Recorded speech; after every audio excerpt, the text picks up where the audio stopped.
we have Matt on the phone. And we're on live. So first item, just want to talk briefly about the minutes. As most of you know, I sent out a stack of minutes for review. So we're almost caught up, but we won't approve any of those today. When did you send them? This morning. Oh. Yeah, so our thought would be that if we can get the agenda for next week updated to add those on there. But if not, at least you'll have plenty of time to review them and comment, and probably be on whatever the follow-on meeting is. We'll get all the minutes in there for approval. I've got one more to do. Chris has 2 to do, but we should have those finished and out by the end of today.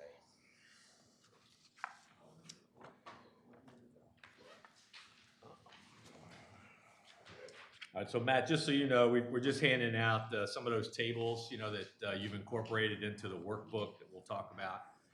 Sure. With the examples of those, the rate comparison, which you may or may not have seen, and the tables that you did with the, I guess we call that the rate comparison. Then I've got a table with the city different community comparisons for our use as well. So. Just kind of a general comment to the folks in the audience, because you are going to look at those handouts because they're pretty interesting. Just so you know, the one that has the rate the true rate water and sewer individual rate comparisons, they're based on you know, the 1-inch meter. We ran a bunch of examples so you can kind of compare what that looks. I'm sorry. So the one that you have is running. Just the one that is what we think is our preferred alternative, you know, option 3 with the 4-year term. So those numbers are run against that. We have it in the workbook for each of the scenarios in case that's not the one that the commissioners want to use and they want to look at it another way. But the numbers are specific to the term that's used. So rather than print, you know, the entire workbook out for everybody, I just took the one that is the kind of the one we're looking at right now. 4-year term, yeah. And just to clarify, maybe I'm missing it, these rates of use in gallons are per month, per quarter? Which one are you looking at? The city Sewer rate comparison? comparing to Lewis, Georgetown, Okay. Cape May. Say that again. What's the frequency of Usage. of these? Are these monthly, quarterly? That's an annual usage. Annual usage, okay. We should probably say that somewhere. Okay.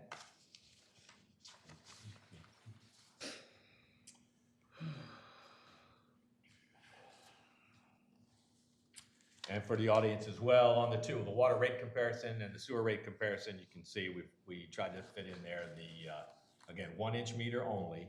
And it's, we use the 2018 rate, the interim rate that you're kind of you will feel on the next bill, and then the proposed rate based again on that 4-year term option. So you can kind of see how they stack up against some of the other communities. You'll also notice that there is no no tidewater comparison on the sewer because they don't do sewer. They just do water.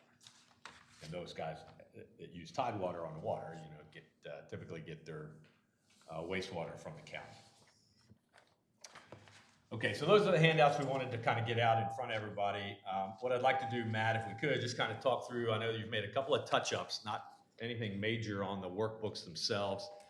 So maybe you can just kind of highlight for us what those touch-ups are, and then after that, I'd like to get in. We can start talking about these comparisons if they look reasonable, or we want to try to adjust anything because of what we're seeing. Can you pull up your take the screen, Matt?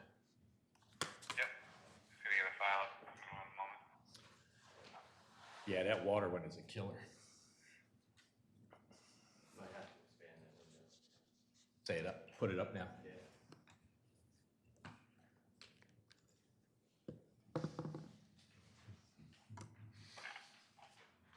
Water was a killer, meaning It's just so large. font. Yeah. I loaded something that there was the link to, and it took like 3 or 4 minutes to load. And it's Talking about file size right now? I thought Yeah. something was wrong. It's slow once you put it on your computer. It's slow. It's not just slow coming off of the shared site. And I made the mistake once of not hitting that. Turn off the auto save. Maximize it. Yeah.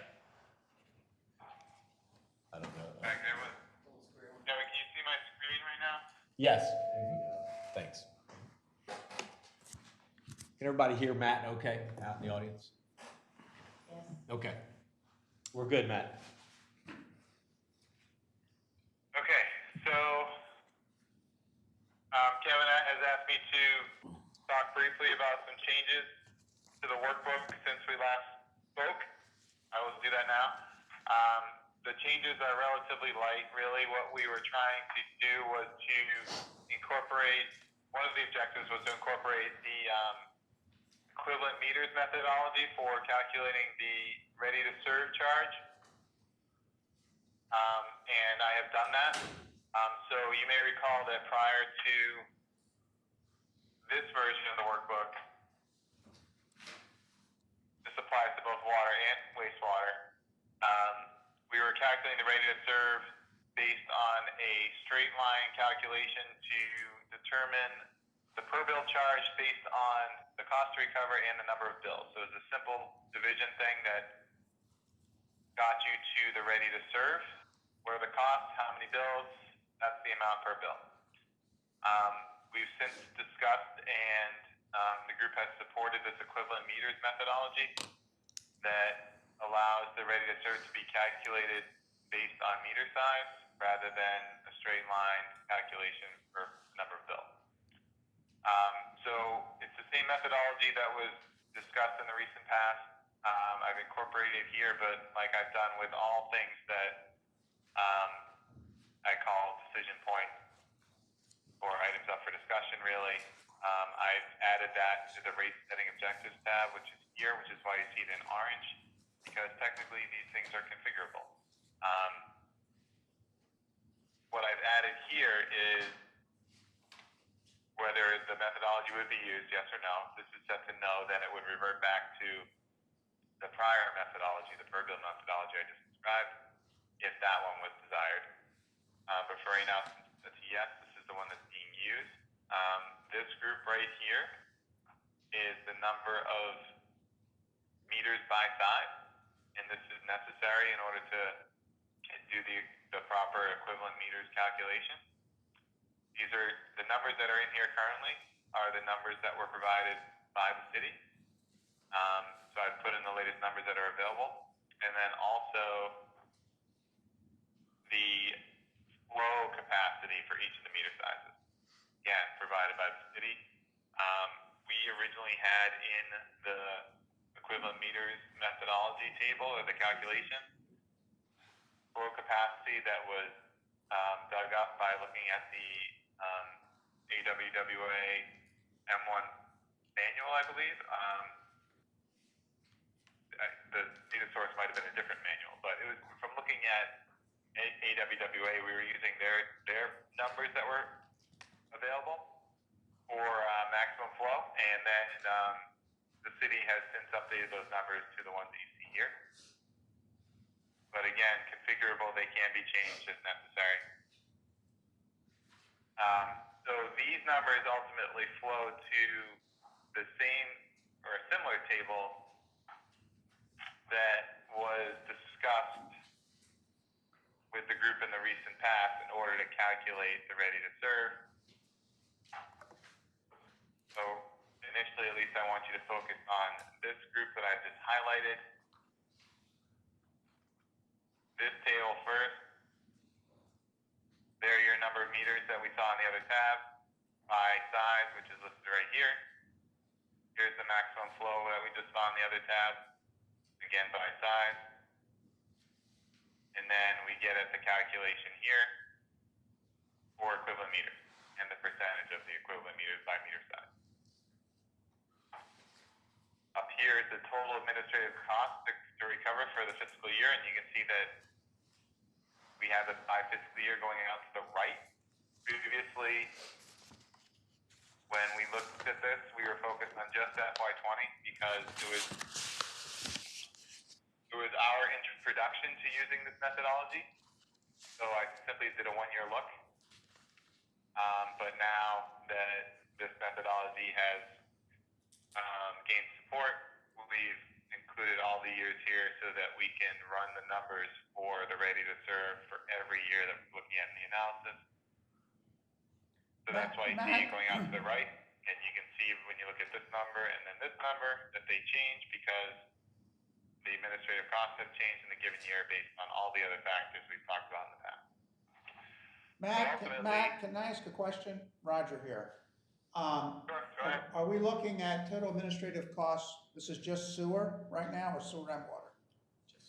We're looking at wastewater at the moment. All right, I so- always go to wastewater first because A, it was the one that kind of started all this, and B, it's, well, really three things. B, it's simpler in terms of there's just less here because you don't have the out-of-city calculation you need to worry about. You don't have the breezeway calculation you need to worry about. You're just focused on in-city customers with wastewater.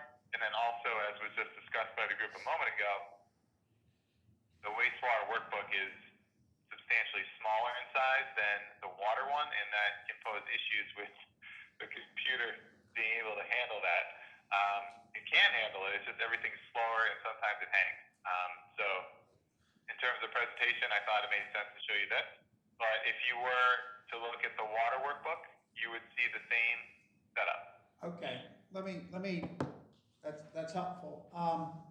So just to get sort of an order of magnitude of how much of the total cost and therefore how much of the fees are related to this ready to serve compared to flood. That's my big picture question here. So to get a sense of that, and because this includes, I assume, the county portion too, my recollection is wastewater costs overall are around $2 million a year, but that may not include all the capital, right? So what's our, for the 4 years that we're looking, for the 4 years that we're looking at here, roughly what's the average per year that we're trying to offset with these user fees? What's the average administrative cost that you're trying to Well, offset? okay, I think you have it here. So just looking at 2020, where you have your cursor, it's a little over 2 million expense, right? This is operating right here. Down here is the capital and indirect. Okay. So the total is actually 4.5. Right. Total is 4.5, yes. So if you look at 300 and some thousand that's being recovered by ready to serve, it's a little less than 10%. Is that right? So right here it's 7.24%. Okay. In year 2 it goes to 5.9%. Year 3 is about 5.9. Year 4 is 4.5. I think it's important that we keep that in mind because we can sort of get focused on these ready to serve numbers that we have in these charts, and it looks like the larger users are getting a big break from what the interim and previous ones were. But we got to remember this is 7% of the whole picture. Okay? So I want to make sure my thinking is correct here. Is that fair? But it's 7% in year 1. It goes down when you get out in the outlying years because capital goes up. Okay. But I'm talking about the rates that we're going to recommend for the next 4 years. How this plays into it. So my concern is if we focus a lot on the ready to serve, it's only a small piece of the big pie, and it could send the wrong message. And Matt, this is You are Bruce. correct. This is Bruce, just with a quick question on what you got on the screen. You were highlighting how the ready to serve changes each year, and I assume that you're gonna go to somewhere where it smooths it over the 4 years. Correct. Okay. So really, if you take the average of the 4 years there, if I'm reading this correctly, it's more like 5%. Yeah, okay. 6. Just under 6. Under 6, okay. I'm sorry, go ahead. I just needed to get my head in the right direction here. Does frame. You're right. I mean, the rates is the bigger story than the ready to serve in terms of dollars, for sure. I agree. But the reason why I'm showing you this now, Roger, I think you know, is just because I'm trying to show you the different changes to the workbook. Right. I'm not trying to harp on ready to serve per se. I'm just showing you the changes at this point. Okay. All right, so, yep, continue where I was.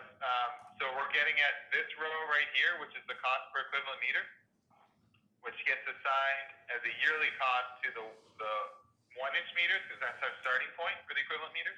And then based on this equivalent meter ratio, this factor that's calculated, the yearly cost goes up from there. That's what you see going downward here. And then we do a simple math to divide that out to get it a per bill charge. So for the 1-inch right here, that's divided across 4 bills. And for the other ones, it's divided across 12 bills. Okay, so this is your per bill charge for 20 right here based on this methodology and what we have. And this is your yearly right here. Tied back to the meter sizes over here. Okay. So it's simply the same exact calc all the way across. So we're able to get at the per bill amount for each year going across using the same methodology. Now, to build off of what Bruce just mentioned a moment ago, the smoothing out. That's done on this tab, and this tab has grown in magnitude significantly since we started. But just to quickly show you where this is coming in, focus first on this top section before we get to the pretty colors down below. This row right here represents the older method, the per bill method that I mentioned earlier, the straight line calculation. I've kept that in here in case for some reason we go back to it. Just know that it's here, okay?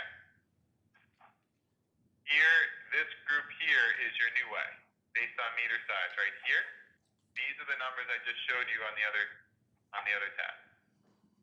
These are the per bill numbers.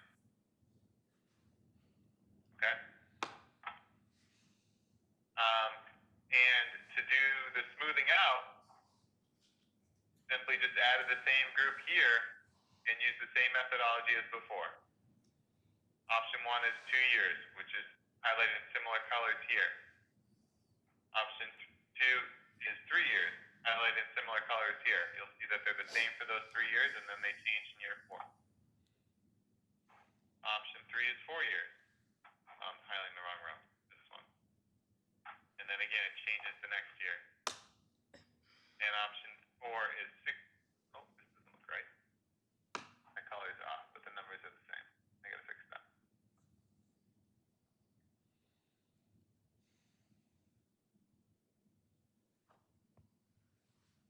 So it looks like the numbers got calculated correctly, but my colors got a little skew here. We'll let it pass this time, Matt. Okay, won't happen again. Sorry. So, what was my next point? I think I you don't made it remember through what I the was levels. gonna Yeah. But anyway, we're showing the smoothing out here. Oh, I just wanted to show you how it's smoothed out. And you know this anyway, but if you take the average of those 2 rows, those 2 numbers right there, that's your 3017 that you see here. You take the average of these 2, that's your 3192. And then for option 3, which is the one that group seems to be focused on, if you take the average of all 4, you're at 3105. See that number down here? Let's go look. 3105. So that's how the process works. It's the same methodology, meaning the same averaging out that we've been using all along for the rates and for the old way to do the ready to serve. It's just that we now have the ability to do that for the new way, for the equivalent meter method way. Okay. So then if we take a look at, if we take it one step further, some of the less transparent things. You may recall that we have, the group hasn't really seen this tab recently, or at least I haven't shown it to you, because we have better ways to show this data now with the graphical representation ways. But I want to show you that we needed to come into these user examples for each of the options and update the ready to serve, which you see right here, for example, this is a 1-inch meter example. Um, this is the FY20 calculation of one of the bills. Well, we need to get the new ready to serve in here based on the equivalent meter method, so that's been updated. And then if you go down to the bottom, as we go to the largest user,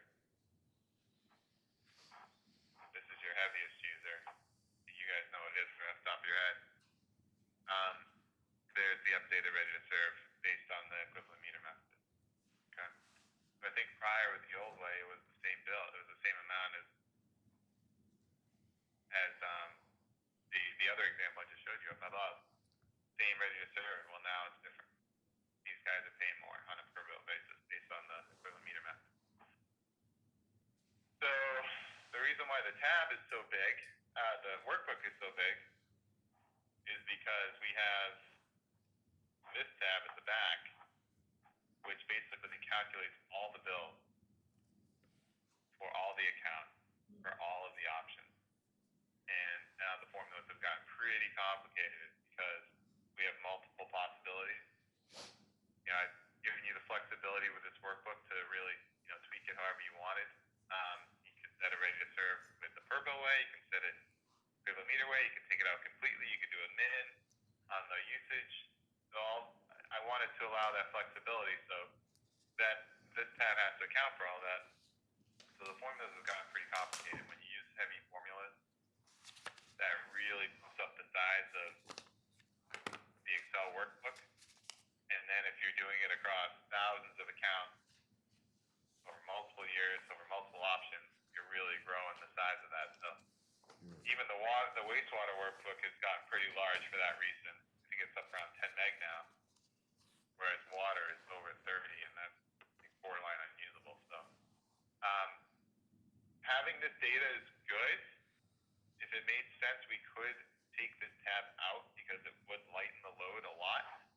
But ultimately, what this tab is used for is it feeds. Oh, not here.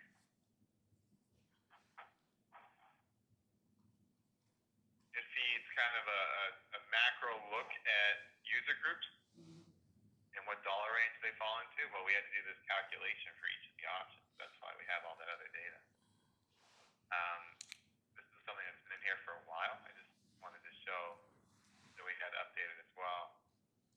And then if you go to the graphical representation, that's this graph right here, where we show per year for each of the options how many accounts fall into the dollar amount that we have here on a yearly basis. So the point of showing you this is A, to show you why it's so large, the file size, and also that, if we were to remove this graph and remove the other tab, the file size would go down significantly. So Matt, this is Bruce. So let me just clarify that what we're probably thinking about is having all of this information available, but having a simplified version that shows preferred options and tell people if you want to mess with stuff, we can go into the bigger one. It's all there, it's all configurable, but keep it relatively simple in terms of what's presented. Yeah, we can simplify this as much as you want, for sure. Flexibility is there now. If there are if the group decides on certain things, and they know for sure that that's what they want, and that's what you want, and and you get at a recommendation based on those things, we could set those things, and we can eliminate all the extra stuff that we don't need. Yeah, because my sense is if it's like if there's a little bit at the beginning that says there's this huge amount of data, but you don't want to get buried in this huge amount of data. Know that it's there, and if somebody has a question, it can be dealt with and changed and figured, and come up with the options. But okay, now let's zero in and take a look at what we're recommending. Can we hold that thought until we get a little bit later in the discussion about the presentation itself? I just wanted to make sure that was the direction that we thought we might be. I'd like him to get through all the things that he's updated. Yep. Then we got a bunch of other things to chat about. Yeah, I agree. But it's good to understand that that's a possibility. All right, graph is not new, although per something that was said recently, I've updated and qualified a little bit further so that people know exactly what the data set we're looking at is. But this has not changed except for the fact that it now has a new ready to serve in there. So if you were to compare the graphs here to the prior version, you should see them. You would see them. Not so much on the 1-inch meters, because the ready to serve ended up being somewhere in the neighborhood is what we had before. I think it might be down slightly, but more so when you get to the larger meters, these amounts have increased fairly significantly.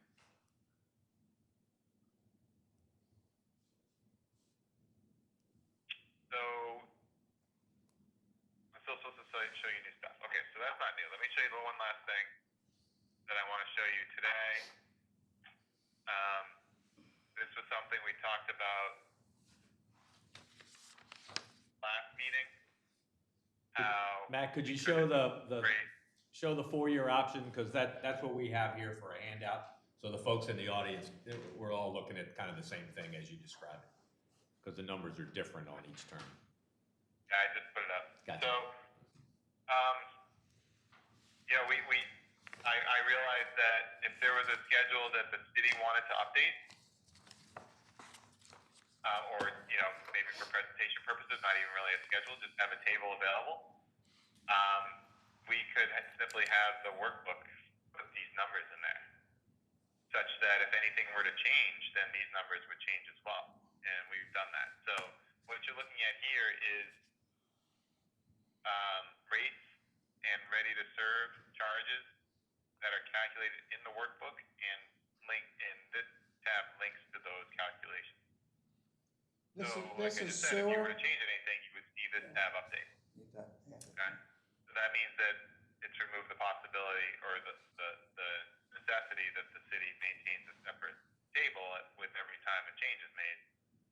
You can simply just refer back to this workbook and grab it from there. So just to walk everyone through what we're looking at here, and I think this is set up really nicely. Or the way that this table looks is really nice. So the top row is simply meant to represent what the rate is. Here that doesn't work. This group right here, you have your current setup, including the interim rate, and the 2018 rate. So it's got both. So you have the old rate, the interim rate, for both non-peak and peak, and then here you have your proposed new rate. Okay. So you can easily compare the two. And then over here, we have this group is your per bill ready to serve. I don't think it's called ready to serve today, but it is with the work we've done. You have your 2018 version. You have your interim version, and then you have your proposed version as well. Hey, Matt, question, over on your non-peak, peak, and proposed, is that for 2018 and not interim? No, the red is the interim. Red is interim, I'm sorry, okay. And I just want everyone to be aware, and I think you probably know this, but something I actually haven't dictated to Kevin or anybody else yet. The numbers that are presented here in blue is what the workbook is saying for FY20. Okay? So in this particular case, it's a 4-year leveling. So this would apply to FY20 through 23. But if you were to look at the option 2, which is 3 years, this would be 20 to 22. I should probably put this in here to qualify it. But for option 1, 2 years, so this would apply to 20 and 21. And then, not that the group is interested in this, but this variable option is the one where we're setting rates year to year, where it would change every year. So this number simply is meant to represent the FY20 number in that case. And then you essentially would have another table that would be the FY21 number. aware that this number right here does not represent, say, 2028. It's really just the next step in the process. And then presumably there'd be some change down the road. So this table up here gets at the way that the rate schedule would show these rates. But this is something that Kevin brought to light yesterday, and I thought it was a really good point, that this doesn't tell the whole story for the 2018 and the interim method, because the sewer surcharge is not factored into this table at all. You don't see it anywhere. Okay, and that is definitely part of what users receive today.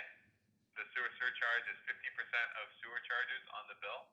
So 50% of the ready to serve, or the meter charge, and 50% of the rate, the flow-based charge is based on rate. That is not shown here in this table.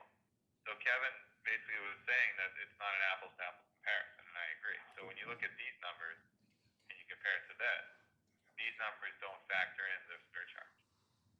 So we quickly brainstormed what we thought was the best way to convey that on this tab. And we thought the best way was to create essentially the same table, but include the surcharge. So there's a little disclaimer here, or qualification, that says 2018 rates and interim rates include the sewer surcharge that is 50% of all charges on the bill. All charges combined are presented in the table below. So now we've factored in the sewer surcharge for 2018, the interim, both here, and also up here. So that now when you compare the two, it's more of the full picture. It's more apples to apples than the upper table shows you. So if you were to say what's the ready to serve today in 2018, The first table should be eliminated. Yeah. you're going to say this number. What's the non-peak rate in 2018? You're going to say this number. But this doesn't tell you really what they're paying. That's just what the charge and the rate is. This is more what they're paying down here, based on the sewer surcharge being involved. So you've already seen this, but I've created the same tab for all of the options. So, if you were to consider a different option, then you would have the same data available for that option as well. Go ahead. And I believe that's all that is new in here since the last time I presented this to you. Matt, this is Mike Strange. So in essence, really that first chart that you showed, which doesn't have the surcharges, that table really shouldn't exist from the standpoint of it doesn't represent any reality.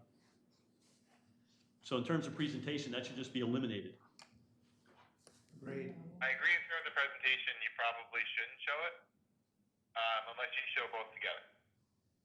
But if someone were to ask the city for what their rate sheet is, what are the current rates, then this looks more like what the current rate sheet looks like than down here. But the current rate sheet definitely does mention, I believe, the sewer surcharge, so it might be a note or something at the bottom. I don't know off the top of my head. Right, so it's how should I say this? It represents a misleading representation by accident if someone doesn't pick up the asterisk that says, well, this is the rate chart, but this isn't what you pay. So I think that's important, because if somebody were to see that and make a comparison without the surcharge to what the recommendations are, or anything else for that matter, it would end up becoming a distorted dialogue. So I think as a historical reference, it's nice that's the rate charge, but that's not what people pay or have paid.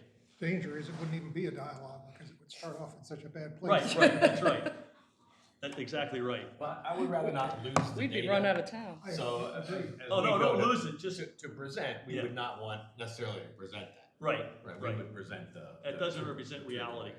And maybe we can make sure that we put a better note on here that says, hey, this doesn't account for the 50% surcharge that's applied now to the 2018 and the interim rates. Right.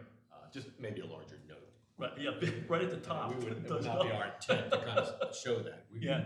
Our comparison is gonna In be on the bottom. 72-point type. Yeah, Two comments. One, in the event there's a handout and it gets copied not in color, I think it's fine to use the colors, but Matt, whenever you are distinguishing between here, the red and the black, you need to have at the top of your column whether they represent interim versus 2018. They do.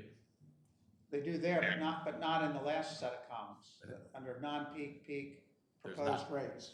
Under non-peak and peak rates, it's just colors. It doesn't tell you that the black is 2018 and the red is interim. Okay.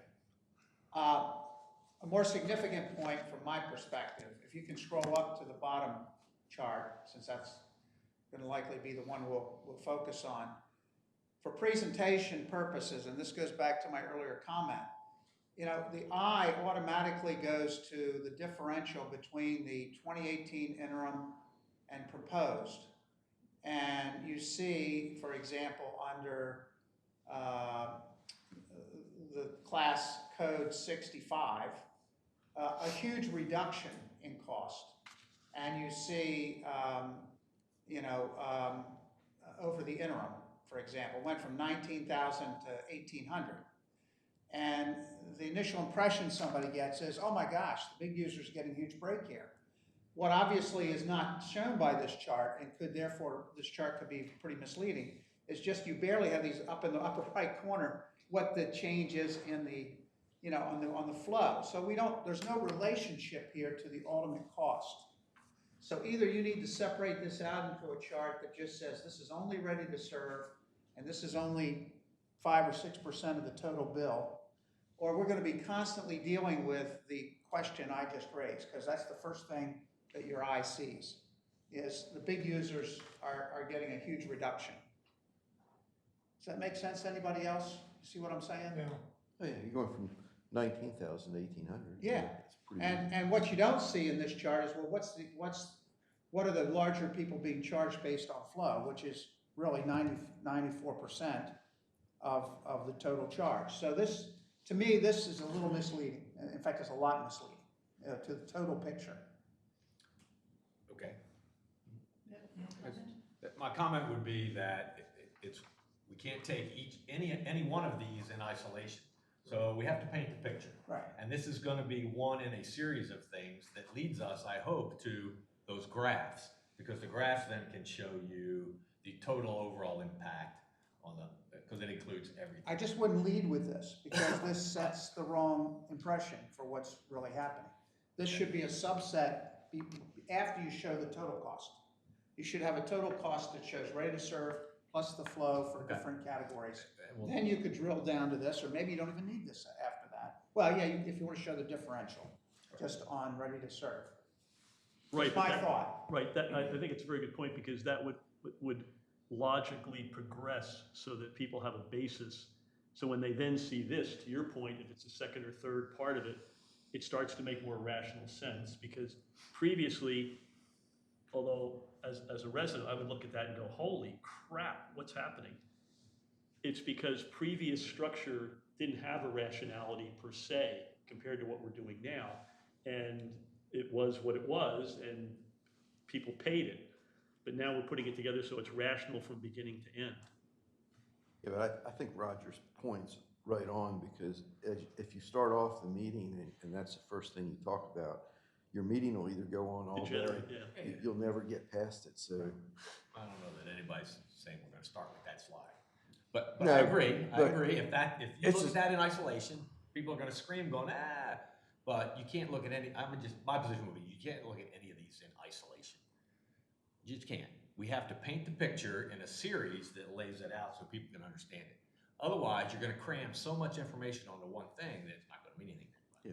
Well, in materiality, I mean, we're talking about this being, what, 5 to 7% of the total. And that needs to be said, it Absolutely. needs to be said on this chart somewhere, okay? wholeheartedly That this is a fraction, small fraction. But Roger's point is the right one, that we need to start with the big picture and work to the Work pieces, down, rather yeah. than start with the pieces and Okay. work up. That's Yep. Good thought. Well said. I think there was a question. Yeah, I think it's We- recording If, now. if you want to come to the microphone and turn it on, Hey, good catch. and the switch is on top. Details.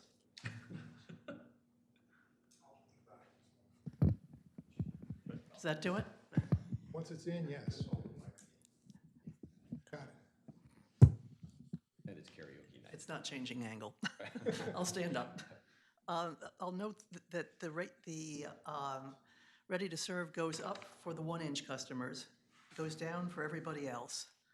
The peak rates go down, that drops off, and the non-peak rates rise significantly, 40%.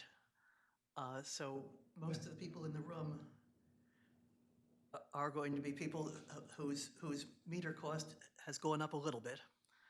And while the costs have gone down for all of the large customers, and the costs have gone down in season.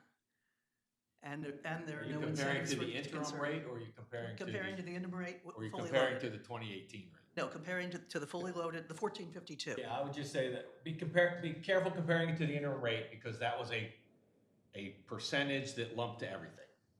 So there wasn't any reorganization of thought in how to distribute the interim rate. It was just 60% on top of what you already had.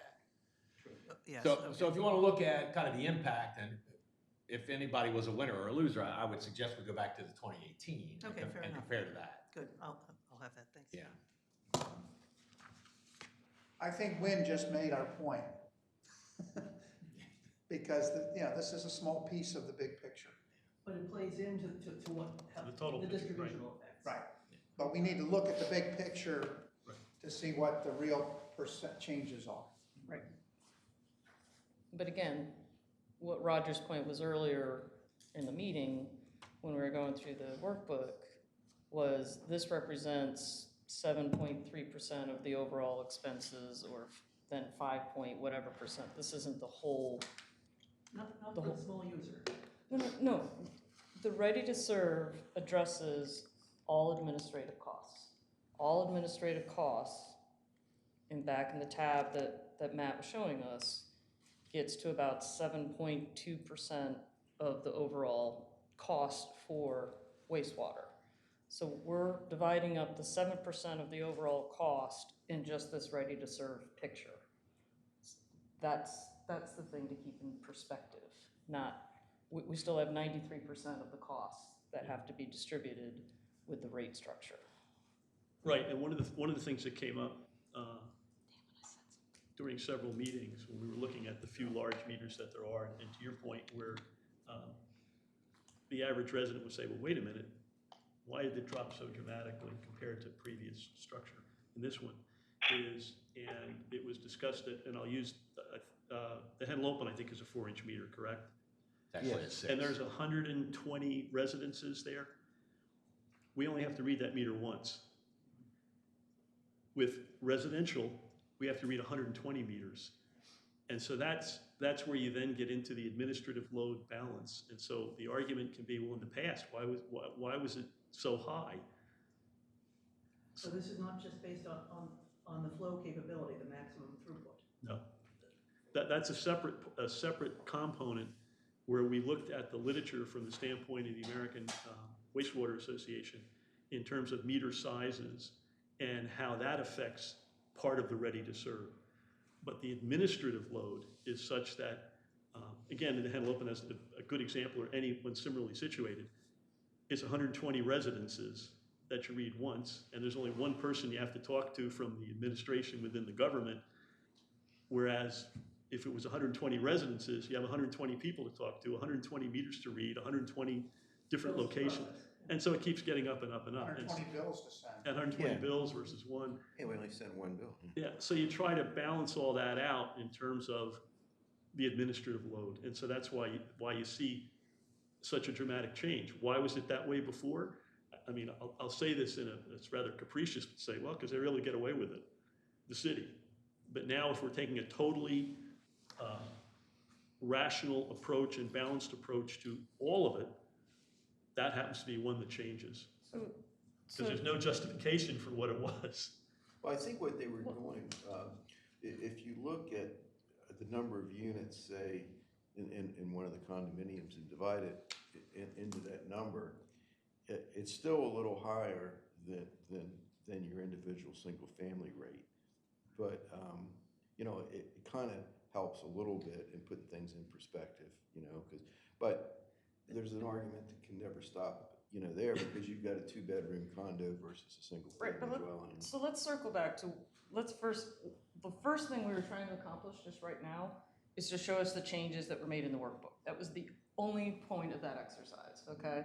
I think what we're learning, though, through this conversation is when we do go to present to the masses, that we have to start, I'm gonna throw it out there, I think we have to start with a user situation and say, you know, whether it's 20,000, 40,000 gallon user, let's start there at what their cost would have been in 2018, the interim, and now the proposed.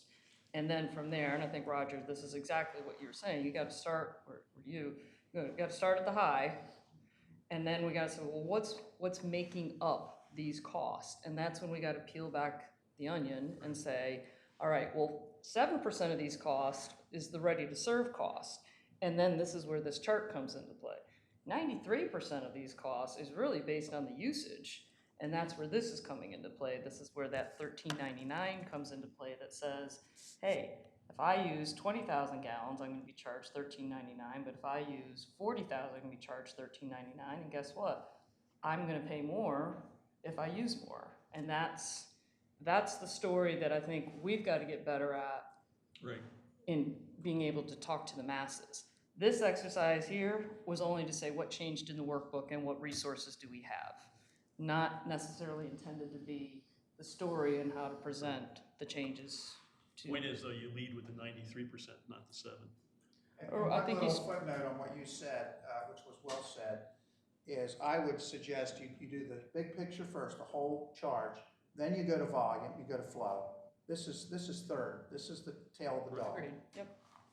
And just what we have to remember is the smaller your usage, the smaller your flow, the more impact the ready-to-serve charge has on your overall bill, because it becomes a bigger percentage of your bill, and you go, oh my God, my bill's going up, and it's because of this ready-to-serve charge that's taking a more prominent place.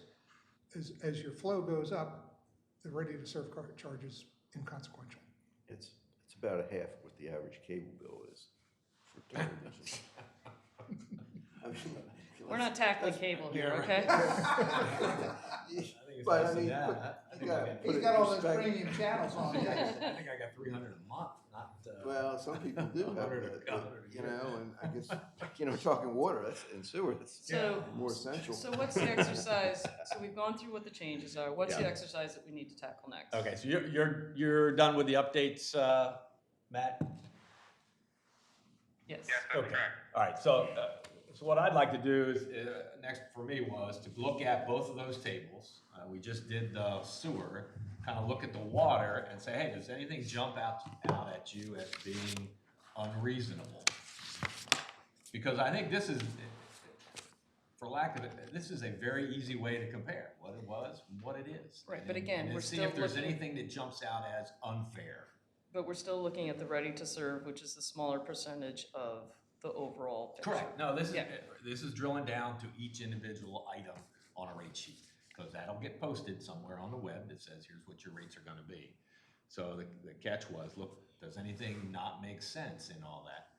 And do we have a rational explanation for why it is the way it is? And is there any equivalency to the exercise of going on the sewer rates from the top table to the bottom table with incorporating the surcharge? There's no surcharge on the water, it's only applied to the sewer. Okay, So we don't right, have that- I that was table thinking here. of the 30%, that's Correct. not the sewer. That Okay. 30 is in there, and that's in Right, there in okay, red for gotcha, the I just want to make sure. color, yeah. Same comments on the, kind of the format, so we know that we don't get confused on the black and white slide. Did that answer your question, Deb? You had sent an email. Yeah, now I got it, yep. Because you got the black and white version, so I should have anticipated your question. 'Cause I Let me explained my way out. just, on the water, I'm looking again over at the right 3 columns, non-peak, peak, and proposed. And if we just compare the interim rate to the proposed, we've got 2 interim rates here in the red, 273 for non-peak, 403 for peak. And the proposed is higher than both of those. So, trying to wrap my mind around exactly why that is. Now, It's part of actu- that is because we're actually doing the not. smoothing. If you look at the non-peak and the peak for the 2018, it comes to 520 versus the non-peak and the peak for the interim, it comes to 676. So the proposed is actually right between the two. Well, that gets to my question. I'm not sure those are additive. Right. We need to ask Matt that question. Because it's either or. Right, so restate your original question that where you said that these are higher. Well, they're higher than both the non-peak and the peak interim rates. And you're only applying one of those rates during 2 of the quarters and the other rate during the other 2 quarters under the interim plan, as I understand it. So I don't think they're additive. Mike, help me out here. You're the mathematician. I don't think they're additive. They're not. If you wanted to compare, you take the average of the two. Yeah, I think that's probably a closer, well, maybe not because you have more flow during the peak period. So it depends on the relationship of total peak flow to total non-peak flow to see which one gets weighted The more. weighted average, yeah. Yeah, so. Okay. That was maybe I didn't express it too well when I sent my email out to everybody. That's what triggered my thought. Yeah, is this whole concept of peak and non-peak and the peakiness of it, the relationship, and you end up getting into a quagmire. And I'm not sure when I was writing it, I came up with any better solution, but there's really, as opposed to peak and non-peak, there's really base and incremental was how I was trying to look at it to get my head around it, because otherwise it gets somewhat misleading in terms of the peakiness that are applied to each individual account. Let me ask Matt. Matt, why is, I'm looking at the water table now. Why is we don't have that on the screen right now, I don't think. We don't need to. And we could do sewer, you get the same question. Okay, yeah. So, first of all, would you agree that the interim $2.73 plus the 4.03 are not additive to be compared to the 5.51 in the proposed rate?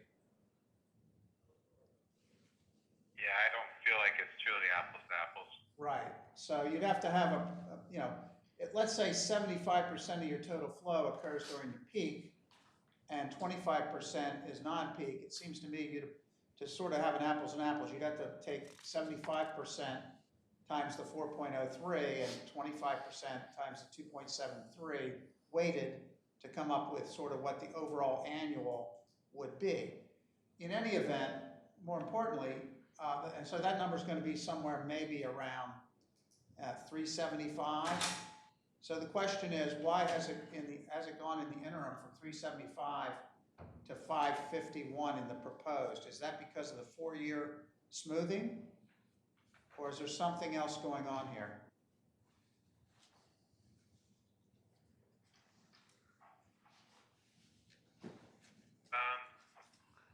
Don't have an easy answer. I can see if I can come up with one for you, though.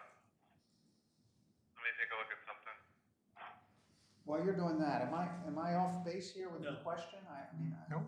No, that was the problem I had. And it seems to me when we're looking at the, what weighting factor to put on the peak and the non-peak, it just all depends on the circumstances for the individual household. Right. And the year-rounders, it would be more like a 50-50, and the seasonal, it would be more like weighted to the peak. Right. Yes, So each individual account is different. You're depending right. on their use. you're right. Right, each individual account is different, but there tends to be So I think a consistent distribution, if you will, within the deciles of the different groups. So I think it goes back to our original comments that we don't know really how those rates were arrived at, Right. the old rates, and what the rationale was. One's $1 more than the other one. They were not targeted to recover costs. We don't think. It was just the rates that somebody came up with and we used. And then we balance it at the other end by either doing repair work or not doing repair work. Now that we have a target, we have a CIP loaded into the Right. template and plus the operational cost, now we know a number that we have to raise revenue to do. And that's why the number is what it is. We have that number we gotta bring in to meet the costs, and now we have a justified rate of whatever it is. So the 30% interim was not based on meeting the same bogey, the same. Arbitrary, we kind of thought it'd be in that range, so I we just see. applied it arbitrarily to But each was individual. there a capital O&M annual cost that it was targeted toward? No. I think we were looking at, you We know, took, I'll tell you what we took. We took kind of the work Abraham's group did in the fall, and they were looking at 1 year, basically, and it came to about 30 and 60 was kind of the rough numbers we came with. So when we arrived to the conclusion that we needed to do an interim rate to start bringing in the revenue, we used that because that was the best estimate we had for what the increases would be. But it was not targeted to bring in a X amount of revenue. That's what we well, were focused on. we had two new cost line items in this that we had to consider. One being the debt service cost, the other being the capital outlay and the cash flow that was going to be required to cover that capital outlay. So I think that's where, 30% came up. But point being, it wasn't an extremely precise measure. Arbitrary is not the right term. There was a reason we picked that number, but it wasn't really a calculated. If we just roughly assume that 75% of the flow is peak, and it's, as Bruce says, it is gonna vary account by account.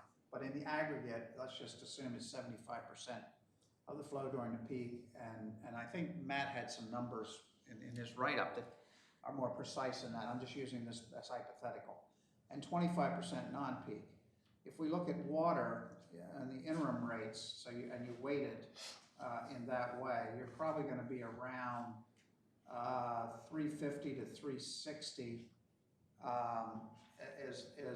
under the interim rate if you annualize that. And so we're going from, say, that number to 550, which is an increase of roughly 50% over what the interim increase was. And I think the wastewater is similar. So if that's indeed what it takes to get to the expenses that will need to be incurred, I think we're gonna have to, at some point, explain that. Well, and I I think, think one of the things that Back- came in is we had Go to the GHD. 4-year option, please, just so we're looking and talking the same numbers for Yeah. people that are looking. Yeah, at this. I was make a comment related to Roger's question about the other one, but that's fine. I can go Okay. back. Oh, are you gonna show the 1 year? Well, I was just trying to take a shot at answering Roger's question. That's but- a good, but no, you- that's you've gone- a good discussed- thought. Continued the Yeah, it's discussion. important. I was just waiting, that's fine. Yeah, no, go to the 1. Yeah, I like where you were going with it, I think, because that's a better comparison to the step. Right. Right, so this is just a 1-year look, so if you were to focus on just what we were calculating the FY20 rate to be without the leveling, that's where you are, you're at 433, which is, closer. It's not all the way down to the number that Roger just calculated, but it's closer. Right. So as we progress here, you'll see how with the cost increasing over time, especially that peak year of cost, which I think is the 3rd year, we're gonna watch how these increase, okay? So when you go to the 2-year, it goes from 433 to 469. When you go to the 3-year, it goes from 469 to 538. And the 4th year is slightly up from there, 551. So I guess the short answer would be yes, the leveling has something to do with it. Mainly because if we look at the cost on a graphical perspective, that blue line is showing you 2020 is here, then 21 is here, and then 22 gets you way up there, okay? And the 30 and 60 that were, for the interim, we're really looking at just 1 year? Is that fair to say? You weren't looking at leveling or expenditures out in year 3 and 4, those big capitals? Okay. So can you show us the wastewater on that, Matt? That's helpful on the water, I agree. You show us the 1 year on the wastewater? But before I do before I do that, let me just make one other really quick point.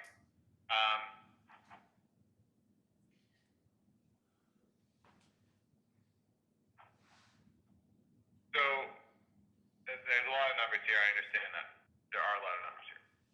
We look at this general fund support line. We have integrated the extra amount per year, so that is factored into that rate, which I believe the interim, what we recommend in our report, did not have this factored into it. And then on top of that, because of the way the multiplier works with the two times for the out of city and the 1.5 for the Greasewood users, we're projecting a rather large surplus in addition to this general fund support line over the 12-year period for water. If we add this up, oh, maybe it's not as large as I thought. $494,000. Okay, so that's not as large as I thought, but that's almost $500,000 additional that's being raised based on what we have in here. So yes, it's a little bit higher, but consider the fact that if we go back to You want to just turn the general 400,000. support off, and we can look and compare the two that way. Yeah, because earlier in the conversations, a number of meetings ago, we were not talking about general fund support, we were just talking about costs. So that's one factor that changed it. And that would be a better, might be a better comparison for the 4.33 rate. Well, and I think we needed the interim rates. I don't know. GHD, there are a lot in the county, I don't know that all those capital outlay costs were available at the time they set those interim rates. So I think that accounts for part of it. And if the interim rates was based on single year rather than out year, That's right. that and the general fund support, I think, are the explanations. Yeah. I think we need to be ready for that. I would want to know why. I think that's a huge point. Can we go to the wastewater map? Yeah, there we go. No, that's not it. He's going to turn off the. I just did. So here's your variable. Here's your 1 year look. Oh, wow. So it's less than the peak interim. I just did a quick calculation, Matt, based on, That's like Hang $5 on a second, less. no, because we didn't have a support to the general fund on the wastewater. Pretty sure I do not. I'll check. Yeah, no. right. So we shouldn't see a change when you turn it off on the wastewater. He's testing you. Yeah, he is. I think that's a very important point on the water side. So let's confirm for everyone here anyway, that turning off the support to the general fund on the water, what that does. Do you want to take a look at that? I think we could run it right now if you wanted to. Would you please? Just click it off and we'll see. It's Do got- you want to look at wastewater further before we do that? No. No, because there's not the contribution to the general fund on that one. Okay. But Roger wanted to see the wastewater rate. Yeah, we'll go there next. Let's fix this or look at So this this. is the, You're good? Okay.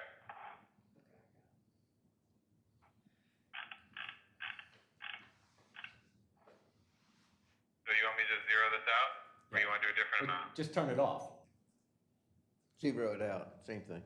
or he wanted him to type no, that's all.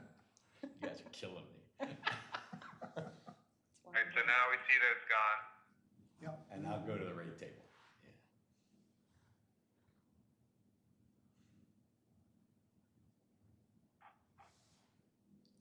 Right. That's your 1 year look. And it dropped from 433 to 355.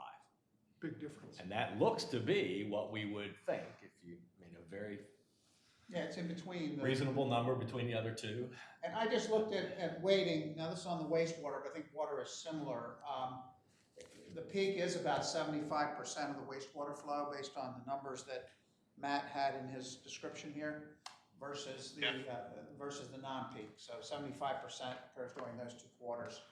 on the wastewater, and I would think water is very close to that. Yeah, do you have those numbers available, Roger? I can dig them up if you don't. Yeah, let's do water since you're on that. You said what was used for total flow, 197 million, 0.6, I'll round it. And for the peak portion of that, 149,000.4. So 75% is good. So I would, from my logic, you would weight the 4.03 time, take 75% of that. Or you'd apply 75% of the total rate at 403 and 25% at 2.73, which probably gets you to a net of about 3.7, maybe? Yeah, maybe 3.55, very close.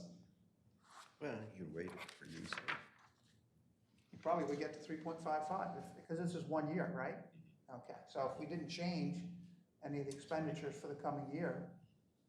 Right, so the reasonableness of that number seems reasonable, right? I don't know that our proposed rate, I mean, it's targeted a real number that those other two rates probably didn't. Yeah, But okay. does it make sense how we got there, and does it seem reasonable? You'd expect it to be around there, yeah?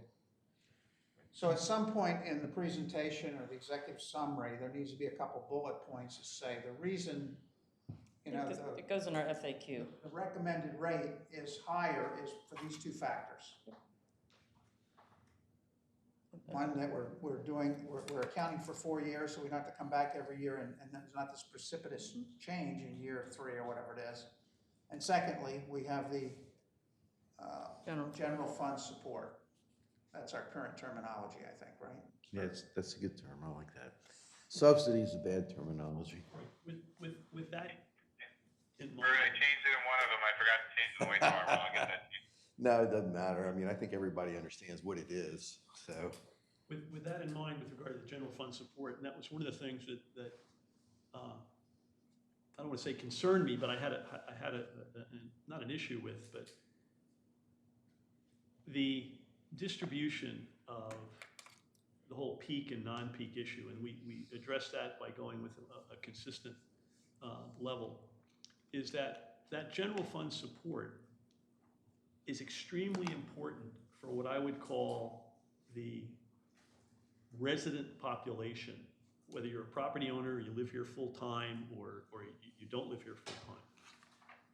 Because what's been repeatedly brought up by folks that have been attending these meetings was the impact on residences, and they want, quote, the visitors to pay their fair share.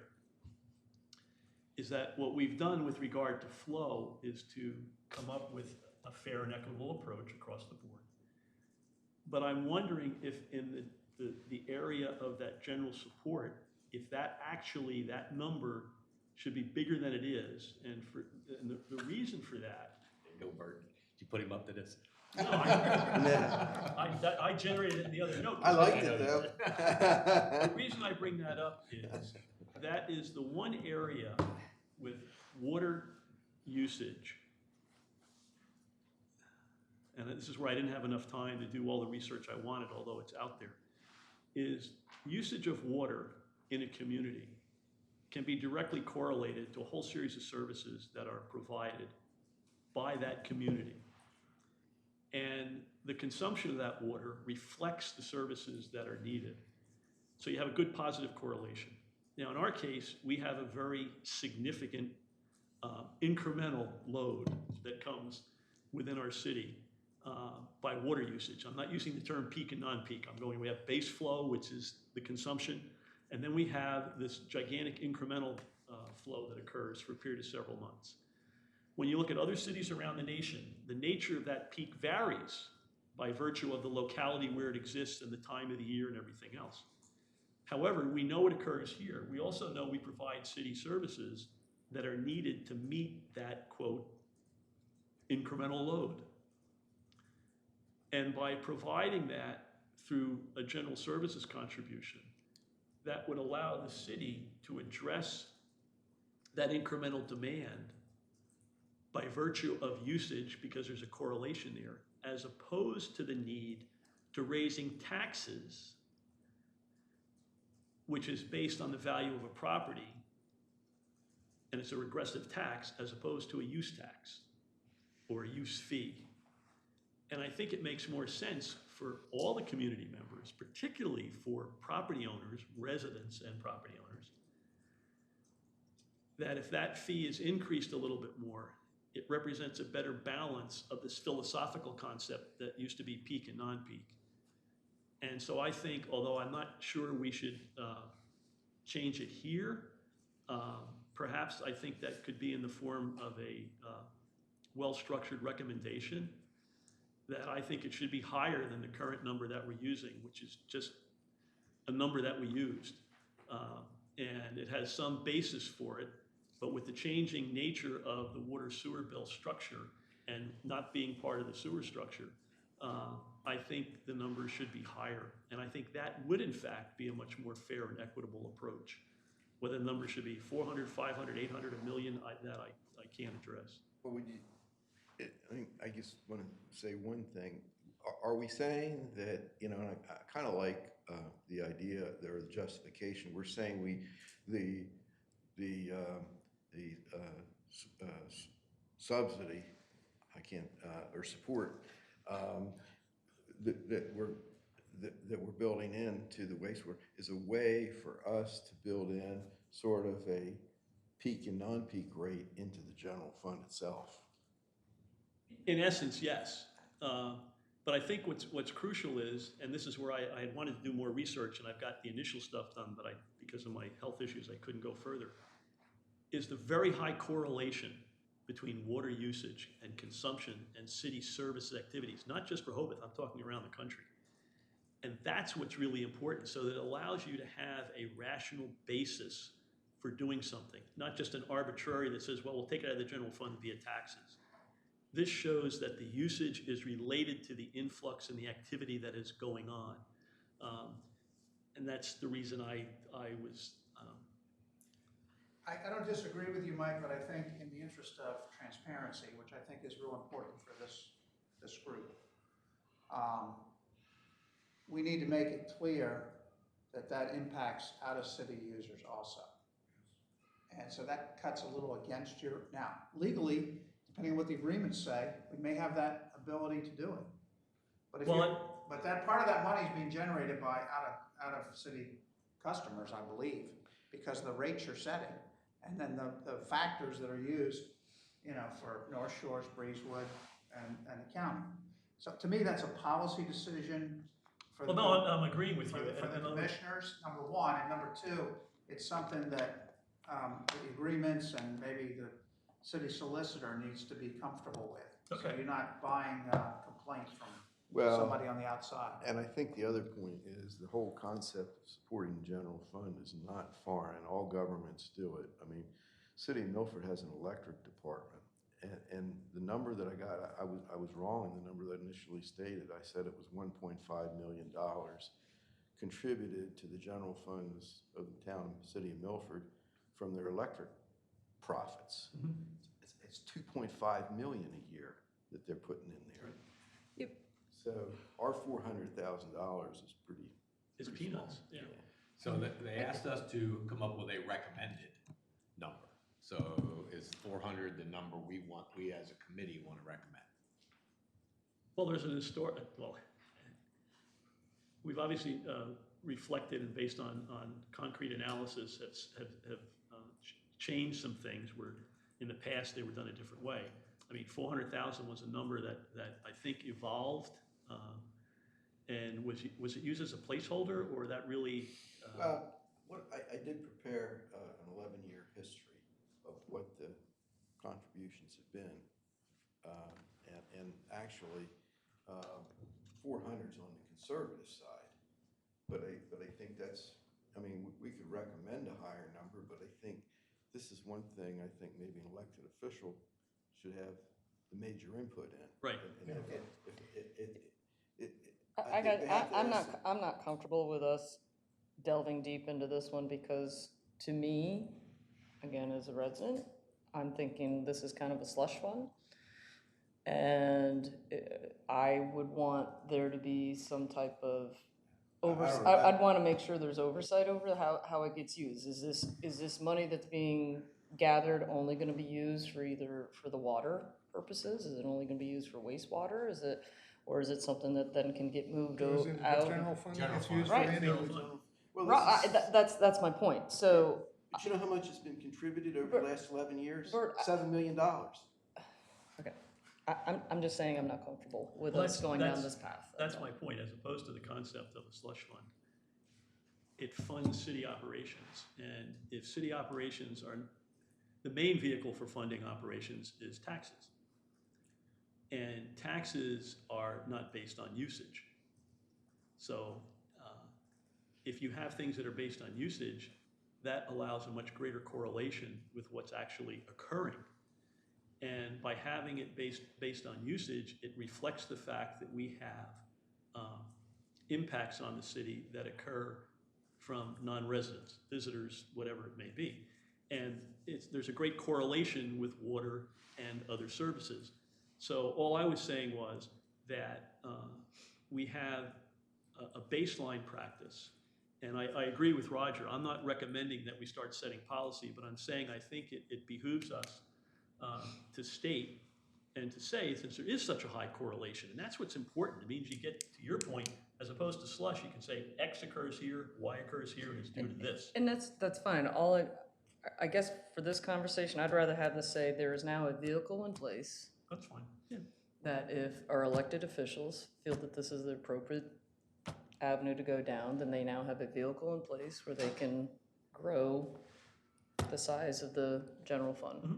And What does the group feel about showing maybe 3 numbers on this is just the water side, how it would affect the rate if it were not included, if it is included at 400, and if it's included at some higher number, picking up your point. I'm okay with showing that. Again, I want to be transparent. I want everybody to understand these are not monies that are needed for the water system. They're monies that are going to go elsewhere. So that policy sausage making can occur in an open way. Well, and I'm comfortable with what you're saying in terms of showing options, because for anybody who's been around for these conversations, you know, at the beginning, I was like, wait a minute, what are we putting money in the general fund for? We should concentrate on what we're doing here with water and sewer. And I became convinced that it's a practice that is valid, sound, and a way to cost shift some things that is appropriate. So, Well, if you're right on the money there, Bruce, and I think the other thing of it is, if we were to say we don't want to have any kind of support for the general fund, that's inconsistent with the policy that the city's done with their budgeting for the last 25 years. right, so we give Point options. can be We made. just say, this is what it is. It's an ongoing practice. You pick the number. Right. You know what it does to the rates. Something for consideration, right? Yep. Right. But if you look at your general fund budget, every year it's budgeted at a deficit. It's budgeted for a deficit this year. And the reason is we know that the support from the enterprise funds will balance the budget. Yeah. That's a fact. And I Right, don't, Can we, Yeah. we're gonna use it as a vehicle. Yeah, and I just, I want. The commissioners and whomever can know that that's an option that's in there. And to your point, if we show a couple different rates or a couple numbers that say, hey, if it's this, if it's 0, if it's this, or it's this is what it does to the rates, but from there, it's in your court. So my only comment would be that it's current practice now, it's done. And we're kind of setting up our, if we set it up without one, are we de facto changing policy? Yeah, I think we By should saying stick that with they're not. that's my point. So Yeah. is our starting point 400,000 in their contribution to general fund, or is our starting point, no, we're taking it out and it's 0? No, I think it stays in, because then we are changing policy. But I thought we said earlier that in 2018, in the interim, did not include a general fund contribution. It does. No, it does. It's just there, it's embedded. It's embedded, you don't know about it. Okay, Or you don't, the people It's don't not think a line. about it. So, It's not a so we line. should start with some figure in there, okay. but acknowledge that, It's probably on the low side. yeah, But I think that's where I say the elected official needs to make the decision if they want to go ahead and increase it. But that's your number is 400,000 based upon what's happened in the What's past. happened in the past. Right. And Even though we did not include one in the wastewater, but we have the capability of adding in the wastewater. But our thought was that wastewater is so tapped out because of the major capital expenses that we didn't want to add something onto that. Well, I Fair think that's statement. so. It's a question of just fundamental equity too, because if our rates are in fact higher than alternative sources, the county, and then we're kind of piling on. So I felt that, that it We was just need to be able, inappropriate. I think we need to be able to explain that is, in the past, we've taken 700,000 a year support to the general fund, that a rough average number, right? And because we're recommending you only apply it to the water because the sewer rates are so high. That's what we're saying, is that what we want to say? seems like that's a good starting point, and then show them a number if it's 700. I say three numbers, 0, 400, 700. All in water. I'm fine with that, as long as it's being explained and being put out there transparently. If I might contribute to the Sure. go ahead. discussion, Uh-huh. you're trying to compare apples to apples. Well, and that money that's been built into the water to create some support for the general fund, that's been going on in the prior 2 years. Right. So that's already in those other lower rates. So if you add that into the proposed rates, you are you're just adding in to the proposed rates what's been existing already in the other rates. So you still have to explain why that big jump. That big jump's not due to the adding to the support fund, because that's already been there all along. So some other factor is causing that big jump. Right. So it's not the support fund. So where did those other costs come from? And I mean, And hopefully you saw in those graphs that increase in. I didn't catch how much the dollar figure is in or what's expanded. I heard, for water, we didn't expect all that much of an expansion or an upgrade. And that I thought the 30% was covering that's why they were already proposing the 30% increase, which is reflected in the interim. So now I'm surprised that there's such a big jump from the interim to the proposed, because I thought that 30% got the upgrade. Okay. Yes, sir. Walter Birmingham. I think a couple of the comments, paragraphs that have come out here in the past few minutes would be very good tools to give to the commissioners. And it's not that the commissioners, Tony comes here as a person rather than as a commissioner, I think. But not all the commissioners understand about what's been said and what leads up. So I think they need some tools when the people come back. But the basic thing I hear in the community, and I think I hear a good cross-section, is from the few people that live here in the winter, they're sick and tired of supporting all the people come here in the high point of the season and contribute nothing.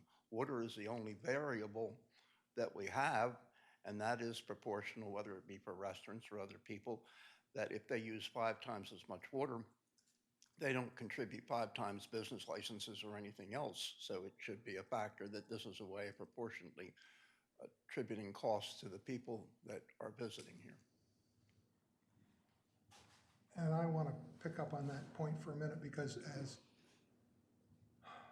Mike was talking, I had a thought, and this was just seat of the pants, but it was trying to think about the answer that I haven't been able to formulate up to this point, answering the question, what happened to the peak and the non-peak? Why have they gone away in terms of the rates? And it's like I knew that we needed a good answer for that, and I didn't have it yet, and I felt like maybe I started to come up with it as Mike was talking, and talking about that previous conversation. And I thought along the lines of, okay, it's built into what we're talking about because it's built into the bulk of the costs are for flow, they're for use. The more you use, the more you pay. So if you look at individual accounts that have greater flow in season, they're paying more because of that flow. So it kind of takes the place of the peak and the non-peak. The more you use, it's because of that peak flow, that peak seasonal flow. It almost seems like too simple an explanation, so like shoot holes in it. You just did a very good job. Yeah. It's, Quickly, because we got some other things we have to cover, so go ahead. You brought this up, I think that's an important thing I by, said quickly, please. sorry. No, I have not heard any discussion here in these meetings about the extra cost that it is to service the peak. Like if you look at a system, to service a year-round person, it's much cheaper that you're delivering that water, the same amount of water delivered over 12 months is a lot cheaper to provide than if you provide the same amount of water over a 3-month period. Okay, Because your system is 3 times bigger. And so what you're doing, those who are year-round people are your cheapest, your least expensive customers. And the peak people, they can cost 2-3 times more to generate their water per gallon. And yet you're you're going to average out a fee and charge everybody the same. Where are you Okay. getting these numbers? Yeah, those Yeah. numbers Yeah, I mean, don't that's- jive with anything what we've we've been done. working on for 5 months. So Well, Matt, I just, Yeah. I think when somebody throws out a 2 or 3 or 4 times more, it sounds pretty wild. I mean, it sounds pretty impressive, I should say, but it's not the reality with the drilling down we've done. Well, So I guess I think did. people need to use the numbers that we actually Well, have. I think you'd have to present that and explain that Okay, that's fair. because I think that system has been built for the tourists. It's built for that. It's not, and it's their peak is 3 times what the regular 2.5. And I think and that's. we appreciate that position. I That's- mean, you've made that many days. I Many times. know, Yep. but I So haven't just heard very you. quickly, Matt, could you pull up either the water or the wastewater and show the table, where we do the combination? So you have the costs that are associated with the peak and the costs that are associated with the non-peak and how, Your three. But the way I look at it, all that infrastructure is 355. there because of the seasonal people. They have to be responsible for their share of all that infrastructure all year round that's here for them. So all the overhead, how it was built out, however much money we borrow to build it, and however much money we have to pay to maintain it, we're doing it for them. They have to pay for that. And I think the simple answer, not getting into numbers, but just understanding the concept, as I see it, as I've heard it here, is that the base system comprises a lot more of the total system than your expectation of the numbers validates. That the incremental cost for things like the one I always hear is for the outflow, the cost of making a bigger pipe is just a small portion of the cost of doing that whole system, that it's the putting it in place that's the basic part of the system. Well, I think if you look at water, how many wells do we have? However many wells we would need for the year-round population, we're going to need about 3 or 4 times that number of wells for the seasonal people. So there's your wells. There's your. But see, that's not true. That's not. Right. So you Most of throw the those water numbers is sold out. out of town, Right. and they're getting a premium. Yeah. So, So The well, other thing is those wells are paid for. I mean, there are some upgrades that have to be done. The saving grace here for the city, I think, that everybody has to keep in perspective, is most of the system is already paid for. And so you can't say, okay, because somebody's using more of that 8-inch sewer that was put in 30 years ago and paid for, now they have to pay a higher part of that. That's hard to well, I rationalize. think we built that system that has to be maintained. So even if it's paid for, you've got all the upkeep. And then if it breaks down, it has to be repaired. That's that much more to be repaired. But did it break down because I flushed the toilet, or did it break down because the renter flushed the toilet? I mean, that's the. And we have tried Good to point. our best of our ability. We beat on Kevin, we beat on the outside engineers to come up and say, okay, what costs are related to higher flows, what costs are fixed, because regardless of the flow, you would have those operational costs. And we've spent a lot of time, a lot of meetings, where that's been refined. But don't you have to look at, you know, depreciation? Like as the system depreciates, you're going to have to replace it. Go ahead, Mike. Yeah, I understand your concerns, and one of the things that's been, I think, difficult in communicating, and I apologize because I'm not as good at this as I used to be, but it turns out, and just look at the water for a moment, is that the cost of providing water, regardless of the flow, turns out to be a linear function. And all that means is whether I pump 1 gallon to a person or 10,000, it literally costs the same per gallon. There's no change. But if you have to pump it at a faster rate, No, it's the costs of doing that are the same, whether you're pumping 1,000 or 10 million within the system we have. And that's a linear function. And that's all mathematically correct. It's provable, demonstrable, everything associated with it. Now, there's a separate issue, which is something that I think is a concern that you espoused, which is with regard to the sewer system. But we can't look at the sewer system just as today. We have to look at it over 20, 30, or 40 years. And over that time frame, assuming there was nobody here, and we didn't have a visitor peak, and it was just, you know, a very low number of individuals, the sewer system would have to be, that was built, had to be built and changed to accommodate a time frame really of about 50 years.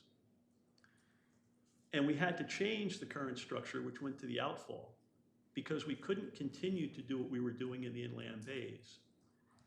And that required a dramatic change philosophically.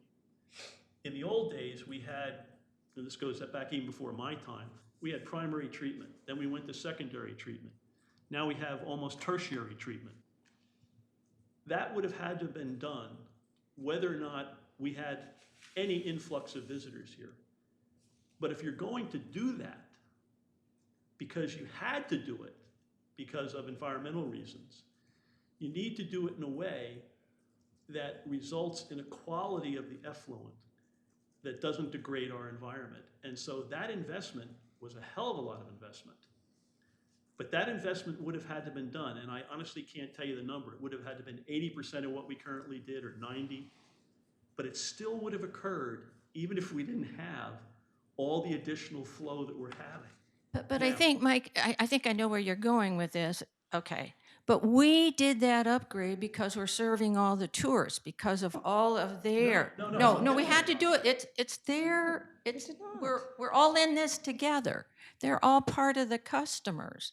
And we are maintaining the environment because this is where, what tourists play in. They come here. We're maintaining the environment for them, not just ourselves. That's right.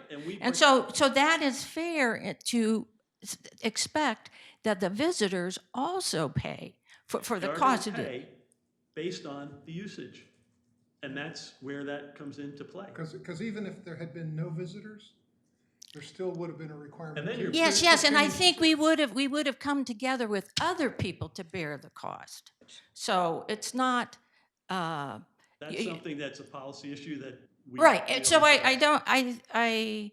well, Well, I think those others are paying the cost. I mean, the county's paying 42% of our payments on the outfall loan, so.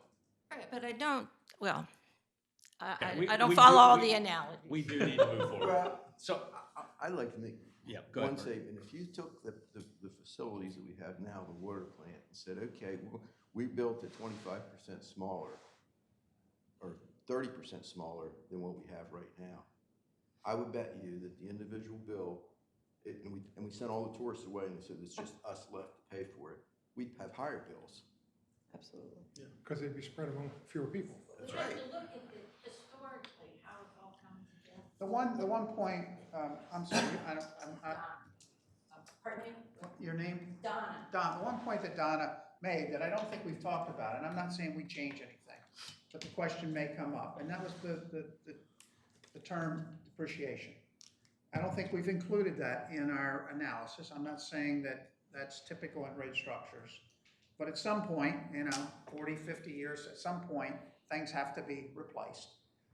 And a bigger pipe costs a little more to replace than a smaller one, it's not linear. Right. So I guess the question is, do we at all want to account for that, or as a minimum, maybe we put a footnote saying these rates don't take into account depreciation? I don't know that they need to. What do others on the committee think? Well, I think, and I thought about this, Roger, I think if you put a depreciation number in there, depreciation numbers, first of all, are estimates. Yeah. And they're not reality. And I think what we're really focused on is cash inflow, cash outflow over an extended period of time. I think if you throw the depreciation number in there, because essentially what you're doing by putting these capital outlays in there, those are costs that you're actually incurring. Right. And I almost think that, and I would say that anybody probably doing this kind of analysis, and maybe Matt could even make a comment on that, they wouldn't put depreciation in there for fear it would distort. Right, that's a Public rare, accounting, even at the federal level, does not do that, ever. Well, and we have a form of it, if you think about it, we have the reserve. Right, that's. And that's being funded based on flow primarily, so there is some, Right. okay, But I it's- had forgotten about that initially. Reserves address that issue in the public sector, whereas in the private sector, we do both. We do use Yes. depreciation. But in the public sector, you really can't do that, and even though one can argue that the federal government should, but the federal government doesn't do it either. They build. So when when we put in the highway system, we don't depreciate it because everyone's paying for it up front, and then you pray to God it lasts for as long as you think it's going to last. And then when it comes due, you have to fund it again. So no, depreciation is not part of this. It would totally distort it relative to anything. But the reserves are an important part which covers things that can go wrong and is a de facto type of, although you shouldn't really call it depreciation, you can't really call it depreciation. It does cover as things start to fall apart, but it does not address a mass replacement. Right. What else we gotta do? I could Anything go else? about this too, but I won't either, so if anybody wants to get deeper into it. Anything else? Talk about it. Way some more, more. correct, but the content of it, we're okay with. We want to fix some of the columns, Right. headers and that kind of thing to make it a little more clear. And then we'll, hopefully by the next meeting, we'll pick which slices of that we want to have it, in what order we want to kind of present it. Right. Next, I'd like you to look at and comment on are the rate comparisons. We did a table, and Matt, I'm sorry, I don't have a copy for you, because it would just be tough to get right now for you, but one for the water, one for the sewer, and just see if anything jumps out at you on those compared to our neighbors, both public and private, and see if anything in there looks way out of line with what we have. What, the term service fee at the top here, is that ready to serve or something different? Correct. Well, we ought to use consistent terminology. You looking at water first, sewer first, or both together? Let's look at water first.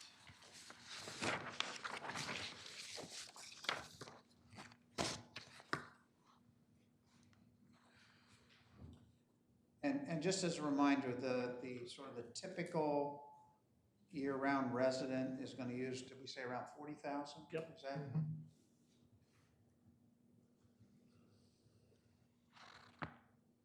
So, one way to look at this, and I don't know if there's a way to graph it or whether we wanna worry about that, is just to kind of take one or two typical and show the comparisons. You can pull that out of the table by looking at it, I guess, but maybe a graph or a chart would be simpler for the public to compare. Right, just a couple of precursor comments. One is it's only 1-inch meters for the comparison.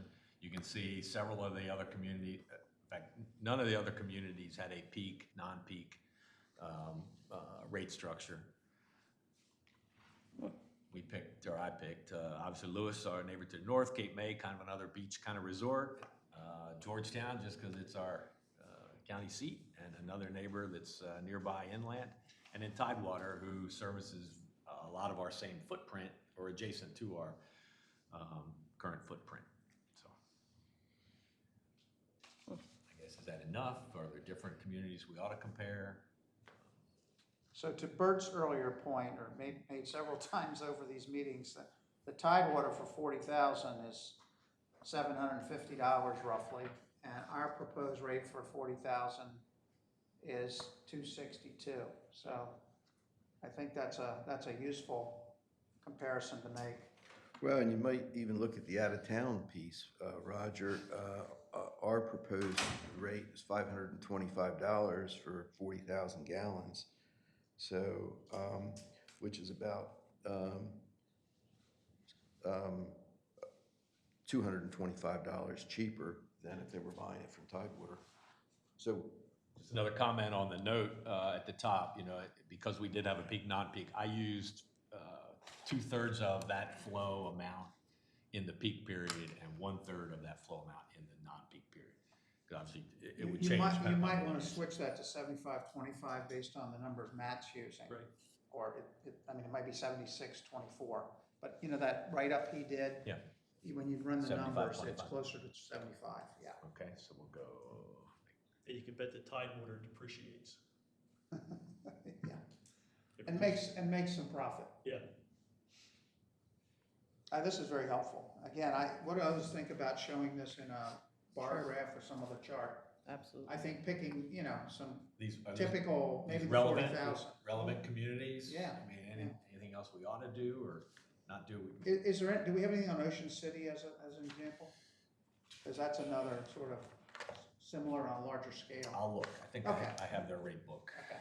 I think what's interesting is when you look at all the various communities, similar to Rehoboth, not similar to Rehoboth, and you look at the pricings, and you look, I know we were talking about inclining blocks, and I made the mention in my analysis. It's utterly amazing the distribution of costs that people pay for water and sewer. And in many cases, when you dig deeper, and it's been fascinating to me, there's no rationality, even though it says, oh, we use the inclining block method. Then you go deeper and you look at what actually is happening and what people are contributing and where they're using the funds and how they're using it. And in a couple cases, there was infrastructure being used where it was built by the WPA. This was built 70 years ago, and they're still using it, and they're still charging for it. They're funneling the money off into a whole series of other city services. So when you come in and you try to compare any particular residence, which I did in that one note that you said, Roger, on typical questions, you can't compare them, even when they look like they're comparable, until you really dig into within the city, and it's wild what the structures are. Well, I think my takeaway here from these is that our rates are very competitive with similar, if you know, look at Lewis and Cape May as having some similarity. Georgetown's clearly less, but my comment to that, if somebody wants to make that comparison, go live in Georgetown. Not to be too candid. Yeah. Well, it still costs more in Georgetown for 40,000 gallons than it does in Rehoboth. For what? What are you looking at? Water? Water. Sewer. Oh, water? Yeah, Oh, yeah. still So- does. They don't have the tourist benefit that we have. Oh, tourists be damned. We're supposed to be fair, right? You got to recognize, you got to call it like it is. I mean, Not everyone wants to be fair, so. well, We do. Then We wanna somebody be can fair run enough. for office on the idea of shifting more costs to people on a less Before rational. we run out of time, Kevin, what's the path forward and how do we get this executive summary that Deb did a great outline on into some kind of prose that we all can review and agree upon? So we only had a couple of comments come in on the executive summary, so if anybody else has them, send them. My thought was I'll try to flush this out, add some meat to it over the weekend, and have something Tuesday or prior to our next meeting, Wednesday, that we can kind of have looked at and maybe come in and say, okay, this touching the right points. And what time did we decide on for Wednesday? I believe it's 1 o'clock. And I'm out of town, but I'll look at what Yeah, you would send around. Yeah, right. But we'll put some meat on the bone over the weekend and get something out early next week. And maybe hopefully have a cut on, here's what we want to present in the order we want to present it for Wednesday's meeting. Can we include the handful, small handful, I hope, of exhibits from the workbook. I think Deb made that comment, and we need to keep, I mean, we discussed today how we, start with the big picture and then come down. But there may be other charts that, That's that my thought people- on putting something together so he says, okay, here's what we're gonna show, rather Yeah. than try to flip back and forth. Yeah. If we need to drill in, we can, but we'll kind of present it, we'll take the snapshots out of the workbooks or however we wanna best to portray it. And do you see this as, number one, something going to the commissioners, but number two, at some public meeting or whatever meeting where this is discussed, that would kind of be the handout as Yes. well? Okay. Right. And it'll be the, kind of the template for the presentation. We're gonna show these slides in this order, and here's what we're gonna talk about. So that may be a bridge too far for Wednesday, but that would be the hope. When- And then, I wanna start getting on the calendar for the board. I have not yet, had a chance to discuss with the mayor how he wants to do it, if he wants to do it at a special meeting, wants to do it at a working group meeting or whatever, but we'll get that flavor from him, hopefully today or early next week, so that we can put a schedule, put a mark on the calendar that here's where we're gonna be presented. Because that will help drive me and my prioritization to make sure that we have something that we can all be happy with before that date. But the intent would be to have it before the working, a session of some sort with the board mid-June, and then to a formal board meeting before the end of June, however that process works Do out. you see us being involved in any of those meetings? I'm not volunteering for that. I Yeah, just wanna know heck, yes. schedule-wise. Yes, yeah, that'd be very important, that, Okay. You're a Have Colonel some Mustard, time. you're the one that gets to go the first. majority of us will be at that meeting, I guarantee, right? Should we, at this I put point, my helmet on and my flak jacket. come in here. Kevin, at this Yeah. point, should we let you know?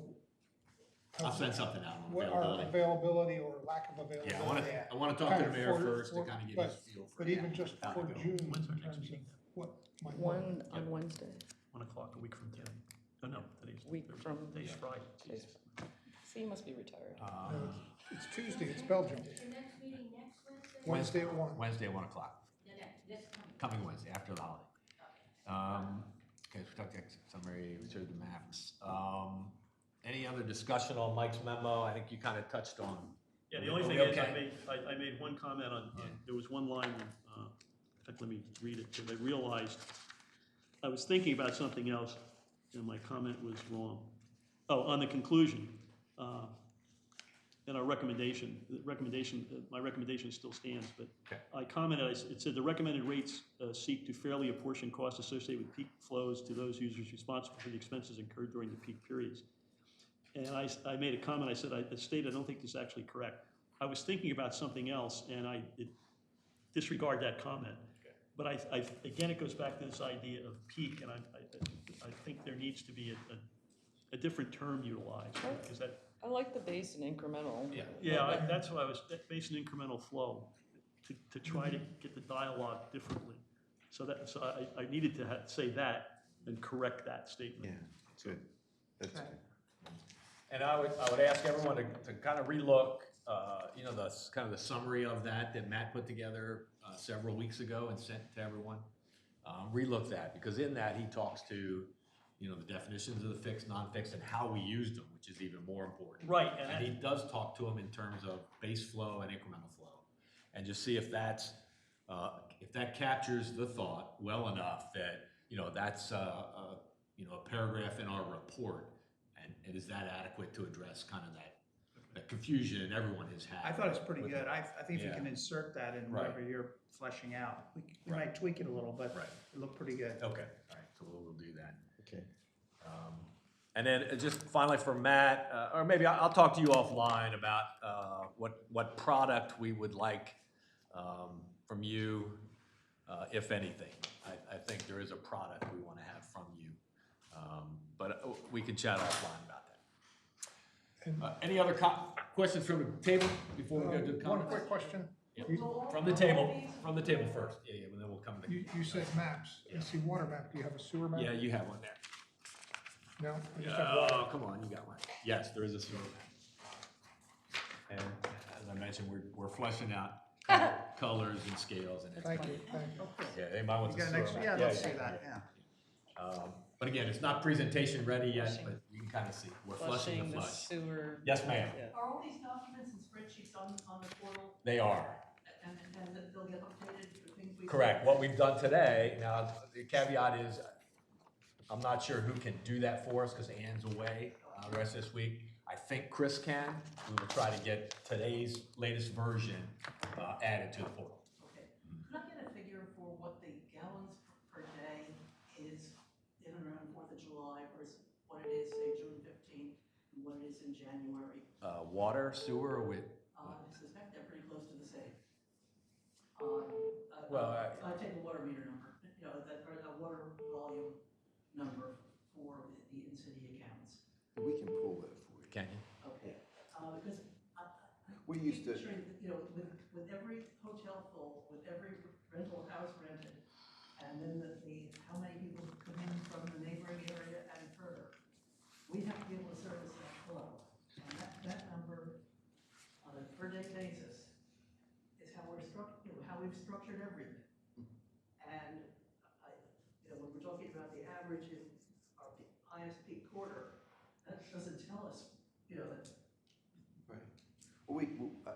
I think for years, the city, and I think Ocean City too, they focused on the sewage that was processed. You said we've got 4 hours worth of, somebody said we have 4 hours worth of storage capability. I don't know about that, and Okay. I'm not.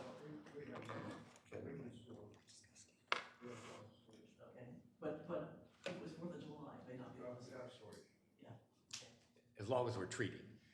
Pardon? If the treatment process were to go down, Yeah, it's different. we have very little storage capability. Correct, but we have storage as long as we're treating it. Very little extra capacity. Correct. Correct. Any other comments from the group? Great, thanks, we're adjourned. See you all on